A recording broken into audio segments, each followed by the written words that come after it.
All right, welcome back to another video. Today I wanted to share a tip. It's pretty actionable, so you'll be able to take action on this. It's also kind of a mindset as well. It's something that will really help with procrastination. But what we're really talking about is how we can make changes and do things that we want to do that we have a hard time doing.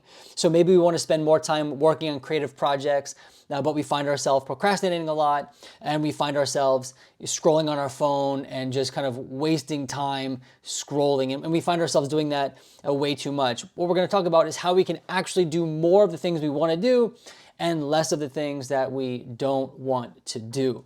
All right. If you don't know me, if you've never been here before, my name is Matt. I'm a therapist in private practice. I own a group practice that specializes in the treatment of ADHD, anxiety, and other issues as well. And I've also launched a community for folks who want to improve ADHD symptoms and work on executive function issues. Links to all of that will be down below in the description. But without further ado, let's jump right into it. And this is not overly complex, but just to make it really, really simple. What we want to work on is making the things that we have a hard time doing as easy as possible, and making the things that we have an easy time doing as hard as possible. And we're assuming that the things that have been hard for us are the things we want to do, and the things that are easy for us we don't want to do. So let's just pick back up on the example of wanting to spend more time on creative projects. Maybe you're someone who wants to make videos, you want to write a blog, but you want to spend more time actually creating things. However, you find yourself procrastinating and you find yourself scrolling more often than not and wasting your time there. The hard thing would be the thing you want to do, the creating, the making the videos, the blog post, the book, whatever it is you want to do. And the easy thing would be the scrolling on the phone, social media. So what do I mean by making the hard thing as easy as possible? Let's say you're someone who wants to create videos, right? That resonates with me because I like to make videos. To make that as easy as possible, I would start with thinking about, what do I need to start? Really basic. I need all of my equipment and material out. So maybe I need my computer for writing a script. Maybe I use a pen and a notebook for that.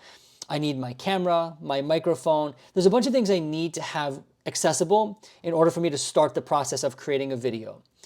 If I'm going to make that as easy as possible, I'm going to lay all of that stuff out in the open where I'm going to use it. So I usually set everything up at my desk.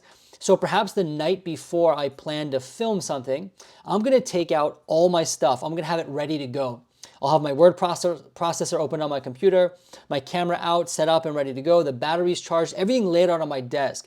And what I'm doing there is reducing the friction to getting started. I'm making it easy as possible.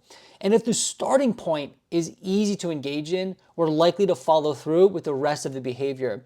So if I wake up in the morning and all my stuff's laid out, it's much easier than having to get it all out and set it up. And that would actually increase my chances of procrastination. So if it's all set up, I might start typing out the script. And then from there, the flowing starts. And now I'm engaging in the process of making a video.